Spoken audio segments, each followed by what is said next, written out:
What is going on, guys? Welcome back. Commentary for you, and I'm going to be honest with you. We've all missed the memo. Okay, as you can see, I've clearly missed the memo. You've clearly missed the memo. Charlie Gold, Charlie Gold, absolutely missed the memo. FFG, FFG completely missed the memo. None of this is supposed to be happening. No one is allowed to get views.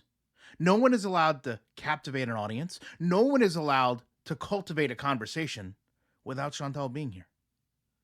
And interestingly enough, while Chantal's views dwindle every single day, why she puts herself in a greater position to not be relevant on the platform when she comes back, new creators are finding a way to leverage her audience and retain them for themselves. Not only that, what I would consider kind of next level trolling. We talked about Miriam Mukbang past couple of days. To that point, I just want to go over her most recent video. Talks about OF, talks about Patreon. Obviously, we're eating kind of homemade pizzas, very reminiscent to Chantal. But I don't want you to get the wrong impression. I don't want you to think that Chantal isn't watching all of this content. She most certainly is. Because there's yet another content creator that created a video called Foodie Beauty is Worse Than I Thought. A lot worse. 3 days ago. Just Dreamer.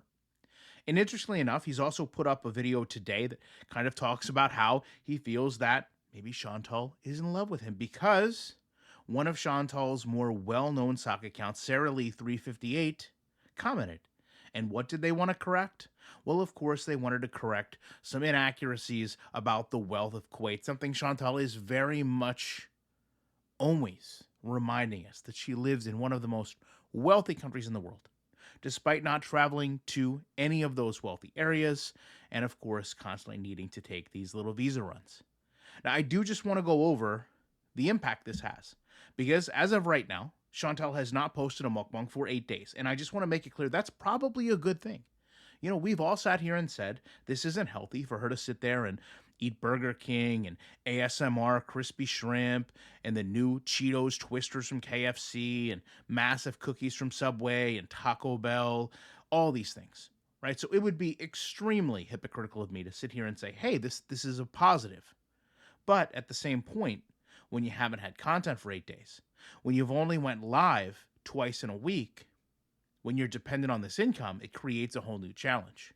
The couples channel is nearly dormant. Salah's gaming channel, completely dormant.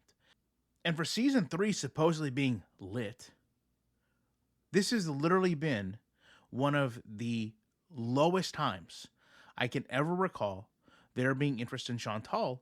And what we're actually seeing is the true creators in the space actually having an influx of attention, views, because they are able to captivate a viewer. They're able to retain an audience. And I'll just leave this here, going over and looking at Yaba, because her videos, again, if you remove any context, she is literally sitting here doing live streams and getting 11, 12, 13,000 views when we know Chantal has not went live or created content for the last couple days. Now, I realize people will say, well, it still has Chantal in the title. You're absolutely right. Because people are interested in what's going on, and they want to find a community that they can discuss these things. But if you go and you look at Mario Mukbang, if you go and look at Just Dreamer, they're not specifically building themselves around being a reaction channel. They're just building off the context that Foodie has provided and finding relative success in the community. Interesting to think about. Very unique position we've put ourselves in. You've put yourself in as well. I'm going to leave you with the top comments from the last video. I appreciate you sincerely watching this video, and you know I will be back soon as I can with more commentary.